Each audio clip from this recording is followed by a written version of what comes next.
Good afternoon. This is Mike Teese. It's November 12th, 2019, and I wanted to talk to you a little bit here about some of the additional documents that go along with making an offer to purchase.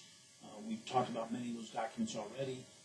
These are just some of the documents that will maybe possibly come into play as you move forward, whether when you're initially writing the offer or subsequently during the escrow period.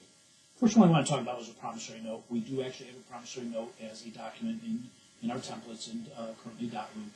And if you look at our contract on page 1, it allows you to use a promissory note as one of the ways that you can provide earnest money proof. There's other ways to do that, but the promissory note is one way to do that. And so the form is pretty straightforward, and it really just kind of identifies the person, the amount, and the address of the property and buyer's signatures. Pretty straightforward. I'm going to provide $2,000 earnest money. I'm going to use that as a promissory note, and our contract states within the next amount of days I'm going to redeem that for a check. So that is the promissory note, and it can be used at a time of making an offer. The next one is an amendment to the real estate purchase agreement dates. So this is a document that you would use to where you, during the escrow period, you're running into some issues with the dates. And once again, this is a form that is signed by both the buyer and the seller, as they have to mutually agree to the changes. But it's an addendum to the purchase agreement, dated. Let's just, for my example, it was dated 11/11/19, and now we're in the future and we're running into some issues with getting some things completed.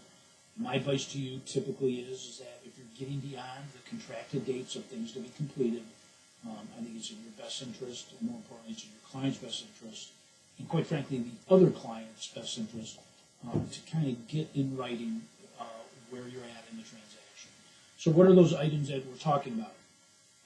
One is that the date for the buyer obtaining a loan or commitment meeting the requirements contained in the agreement shall be changed to.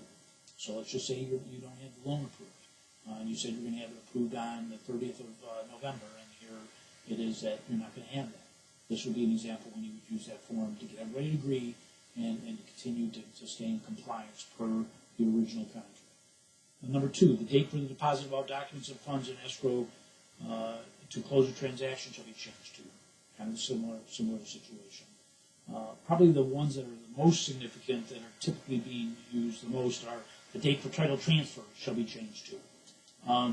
So let's say you were going to close on the 30th, and for some reason people wanted to push it up, and you're going to be able to close on the 23rd. This would be a document that you would use for that. Let's just say, based on the way things are going, that the 30th the buyer can't meet it, and they need to close on the 7th of December. This would be the document that you would get everybody to sign and agree to, and then you would still be in contract, and you wouldn't be under the remote chance that somebody would try and kind of sabotage the whole deal and not complete it. The last one is that the date for the seller delivering possession, and that allows you to either move that up or down, depending on what you had originally written in the contract. I will say that on this particular document, typically, it depends on the title company and the bank. You might have a deal that was supposed to close on the 30th, and they say that it's going to close on the 1st, one day later. Some banks and title companies will not really care about that. They'll adjust their statements accordingly. They won't ask for an amendment to that. Then some other banks or title companies will be so particular about it that they will ask.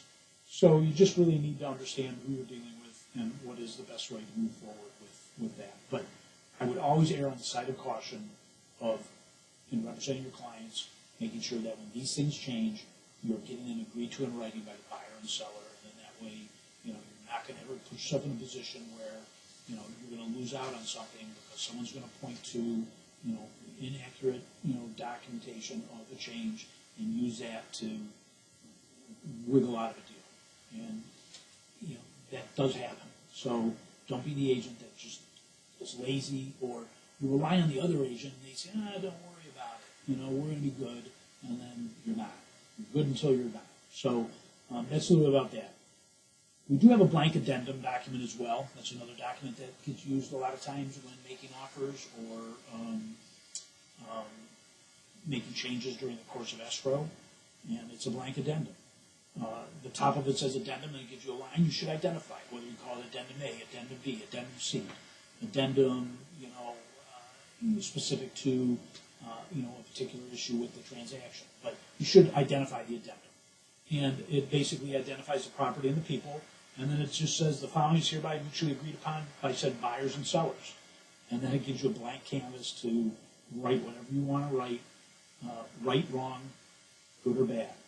And, quite frankly, this is an area that, you really need to tread lightly on. Technically, as realtors, we're not attorneys. That's a for sure thing. But also, really, by the way that they talk about it, we mostly should be just fill in the blank kind of people. Unfortunately, that's not really the way that the business seems to work. And so when it comes to these types of documents, which are common for all types of brokers, you need to be very specific and very cryptic in what you write and not get too elaborate, and just make sure that what you're saying is what you mean to say. We've all been there. I've been there, where I write something, I look at it, makes perfect sense to me, and then everybody signs it, and then when I circle back and look at it, I'm like, what the hell was I writing? It doesn't make sense. These types of items on this form, they have to be black and white, not gray. It might be a good practice to maybe show it to somebody that's not involved in the transaction, but just show it to somebody and just say, what does this mean to you when you read this? Okay?